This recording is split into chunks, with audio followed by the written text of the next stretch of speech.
Bismillahirrahmanirrahim. Assalamu alaikum everyone.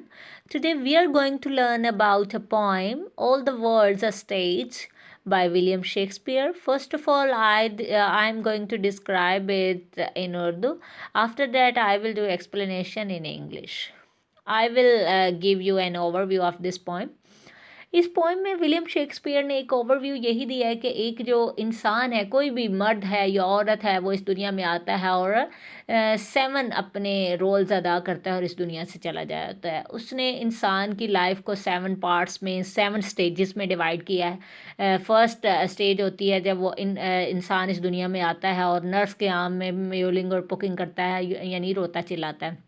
दूसरी as में वो स्कूल गोइंग बॉय बन जाता है, जो स्कूल ना चाहते हुए भी स्कूल जाता है। तीसरी एज में वो लवर बन जाता है और चौथी एज में वो एक सोल्जर बन जाता है और पांचवी एज में वो एक जज बन जाता है और छठी एज में वो बूढ़ा हो जाता है और जो सातवीं एज है उसमें उसके सारी senses, sense of taste, sense of smell, हर चीज़ से वो महरूम हो जाता है और वो इस दुनिया से रुखसत होने के लिए रेडी हो जाता है। शेक्सपियर कहते हैं, all the world's a stage and all the men and women merely players, and they have their exist and their entrances, and one man in his time plays many parts, his acts being 7 ages. At first the infant mewling and poking in the nurse's arm. In lines में Shakespeare ने इस दुनिया को एक stage से, एक drama से, एक थिएटर से तशबीह दिया है और कहा है कि इस दुनिया में जितने भी मर्द और औरत आते हैं वो महज इस स्टेज पे प्लेयर्स हैं। वो अपना अपना किरदार अदा करते हैं और चले जाते हैं। हर कोई अपने टाइम में बहुत सारे पार्ट्स अदा करता है और जो है ना, उसका जो एक्ट होता है, उसका जो ड्रामा होता है वो 7 एजेस का होता है। पहली एज में वो एक इन्फेंट यानी एक शीर ख्वार बच्चा होता है जो म्यूलिंग एंड पुकिंग करता है नर्स के आर्म्स में, यानी रोता चिल्लाता है। Then the winning schoolboy with his satchel and shining morning face creeping like a snail unwillingly to school.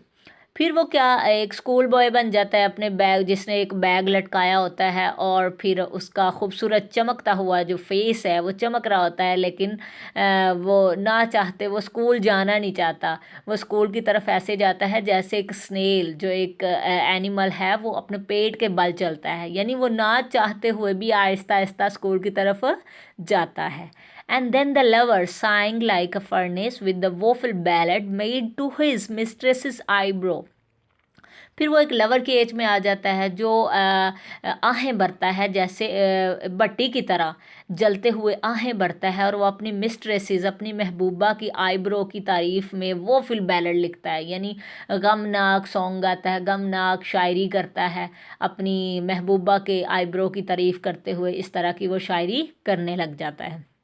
Then a soldier full of strange oaths and beard like a pard, jealous in honor, sudden and quick in quarrel, seeking the bubble reputation even in the cannon's mouth.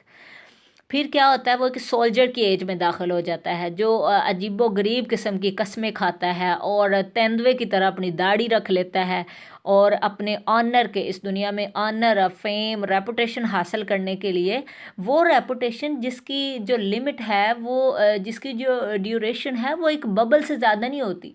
जो एक bubble होता है वो drop of water होता है, उसमें ज़रा सा कुछ भी लगाएं तो वो बबल फिनिश हो जाता है, वो ख़त्म हो जाता है। तो इतनी सी फेम हासिल करने के लिए वो हर किसी से झगड़ने को तैयार हो जाता है, even in the cannons mouth, हत्ता कि वो एक तोप के मुंह में भी चला जाता है फेम हासिल करने के लिए। And then the justice in fair round belly with good capellined, with eyes square and beard of formal cut, full of wise sauce and modern instances, and so he plays his part. फिर वो क्या करता है कि फिर वो एक उस एज में आ जाता है, जज की एज में आ जाता है, जब वो हर चीज़ को माइन्यूटली ऑब्ज़र्व करने लग जाता है।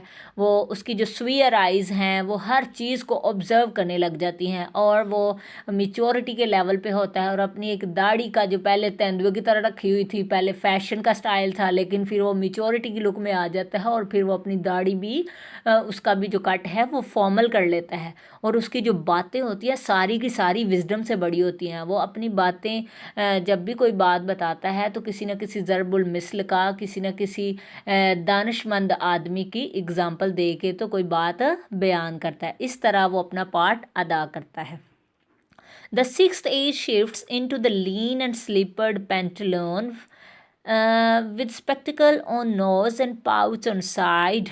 फिर क्या होता है जब वो सिक्स्थ एज में शिफ्ट हो जाता है तो फिर क्या होता है, उसकी जो वो जिस्म होता है, उसकी जो बॉडी है वो दुबला पतला हो जाता है और वो स्लीपर्स पहनने लग जाता है। उसकी जो पेंटलून है, जो पजामा है, जो पेंट है, वो बिल्कुल ढीली और उसे लूज़ हो जाती हैं क्योंकि वो बहुत ज़्यादा वीक हो जाता है। और उसकी नोज़ पे स्पेक्टिकल आ जाती हैं, ग्लासेस आ जाती हैं, और उसकी आंखों की जो साइड्स होती हैं, जहाँ आंखों के नीचे हलकों की प्लेस पे पाउच बन जाते हैं, यानी मास्क लटक जाता है तो वहाँ पे पाउच बन जाते हैं। His youthful horse will well saved a world too wide for his shrunk shank। फिर उसका जो जवानी के दौर का जो उसका पाजामा था, जो उसने अपने दुनिया के सबसे बड़े ब्रांड से लिया था, जो उसने संभाल के रखा हुआ था, वो जब पहनता है, जो उसे जवानी में बहुत सूट करता था, लेकिन अब जब सिक्स्थ एज स्टार्ट हो जाती है तो अब वो पहनता है तो उसको बहुत लूज़ हो जाता है, क्योंकि उसकी जो शैंक हैं, उसकी जो टांगे हैं, वो बिल्कुल श्रंक हो जाती हैं, सिकुड़ जाती हैं। तो उसको ये दुनिया का वर्ल्ड फेमस जो उसका पाजामा है वो उसको बिल्कुल लूज हो जाता है। And his big manly voice turning again toward childish treble pipes and whistles in his sound. और उसकी जो बड़ी कड़कदार मर्दाना आवाज़ थी वो चाइल्डिश ट्रेबल में तब्दील हो जाती, जैसे बच्चों की बारीक बारीक आवाज़ होती है, बिल्कुल वैसी ही उसकी आवाज़ लगने लग जाती है। या फिर ऐसे लगता है जैसे वो जब वो सिक्स एज में पर्सन जाता है तो जब वो बोलता है तो ऐसे लगता है कि जैसे उसकी आवाज़ में शिवरिंग हो रही हो या उसकी आवाज़ में सीटियाँ बज रही हों, विसल्स लगने लग जाता है। Last scene of all that ends this strange eventful history। जो लास्ट सीन में उसकी ये जो सारी उसकी एज सारी स्टेजेस के जो एक्ट्स हैं वो एक हिस्ट्री बन जाता है। वो अपने बच्चों को, अपने ग्रैंड चिल्ड्रन को वो अपनी ये हिस्ट्री बताने लग जाता है। इस second childishness and mayor oblivion, तो इस एज को सेकंड चाइल्डिशनेस कहते हैं। इसको दूसरा बचपन कहा जाता है क्योंकि इस एज में इंसान बिल्कुल बच्चा बन जाता है, बच्चों की तरह छोटी छोटी चीज़ भूलने लग जाता है। मेयर ऑब्लिवियन मीन्स यानी भुलक्कड़ बन जाता है। sans teeth, sans eyes, sans taste, sans everything। sans means without. इस एज में विदाउट उसके दांत चले जाते हैं, उसकी आई साइट चली जाती है, उसके जो सेंस ऑफ टेस्ट है वो चली जाती है, यानी sense of smell, sense of taste, sense of sight, each and everything उसकी जो है उससे वो महरूम हो जाता है, यानी वो इस दुनिया से जाने के लिए बिल्कुल रेडी हो जाता है। Now we will learn the reference. These lines have been taken from the poem All the World's a Stage, written by William Shakespeare. The context is this sonnet of Shakespeare is from his famous play As You Like It. This poem describes various stages of human life. Life has been compared to a play or drama played by every man and women on the stage of the world. His 7 stages of life are the 7 acts of a play. This shows Shakespeare's deep knowledge and transience of human life.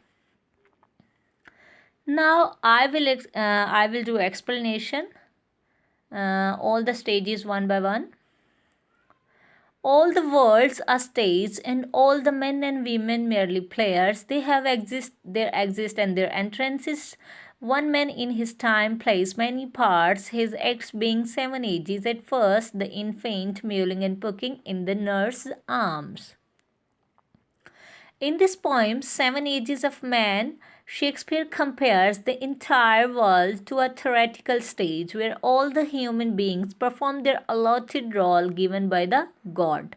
Every individual has to go through 7 acts that are 7 stages of a man's life. The first stage In this phase of his life, man appears as a child in the world. As a child, he is a helpless creature. He cries in the arms of his nurse for one reason or the other. He cries and vomits.